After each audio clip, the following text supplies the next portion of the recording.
네, 국회에서는 조국 전 장관 사퇴의 여진이 오늘도 이어지고 있습니다. 여당은 검찰개혁 완수를 내걸고 공수처법 총력전에 돌입했습니다. 반면 야당은 조 전 장관 사퇴에 따른 인사 책임론을 촉구했습니다. 국회 연결합니다. 박현우 기자. 네, 민주당 이해찬 대표는 오전 열린 회의에서 다시 오기 힘든 검찰 개혁의 기회가 왔다는 말로 발언을 시작했습니다. 이어 조국 전 장관이 몸으로 만든 기회를 살려야 한다고 덧붙였는데요.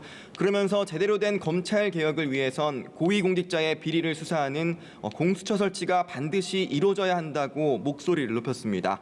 이 대표는 또 피의사실 유포 금지와 인권 존중 수사를 핵심으로 하는 개혁안도 즉각 실행해야 한다며 무분별한 영장 청구와 과도한 소환 등 관행을 척결하고 이를 지키지 않는 검사에 대한 퇴출 방안까지 만들어야 한다고 강조했습니다. 반면 한국당은 우선 조 전 장관 사퇴에 대한 책임론을 내세우며 민주당 지도부와 청와대를 향해 영점 조준을 하는 모양새입니다. 나경원 원내대표는 오전 회의에서 조 전 장관으로 인해 2달 넘게 국론이 분열돼 온 것에 대해 대통령이 기자회견을 열어 대국민 사과를 해야 한다고 주장했습니다. 이어 조국 정국 전후로 대통령을 제대로 보좌하지 못한 책임을 지고 노영민 비서실장이 자리에서 물러나야 한다고 지적했습니다. 이와 함께 범죄 혐의자인 장관 후보자가 국회에서 기자 간담회를 열어 미디어 사기극을 벌일 수 있도록 판을 깔아준 이해찬 대표도 사퇴해야 한다고 목소리를 높였습니다.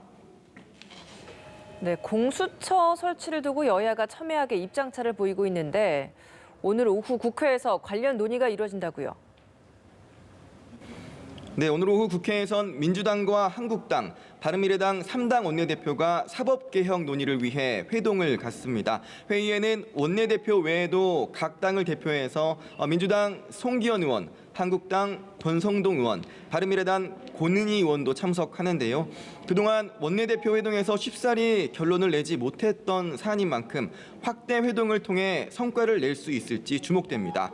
첫 회동인데다 말씀하셨던 것처럼 공수처 설치를 두고 여야 간 입장차가 큰 만큼 오늘 회동에서 구체적인 성과가 나오긴 어렵지 않겠느냐는 관측인데 다만 한국당과 바른미래당이 검경 수사권 조정 논의에 대해선 전향적 입장을 밝힌 바 있어 오늘 회동을 통해 이 부분에서 성과를 낼 수 있을지 관심이 쏠립니다.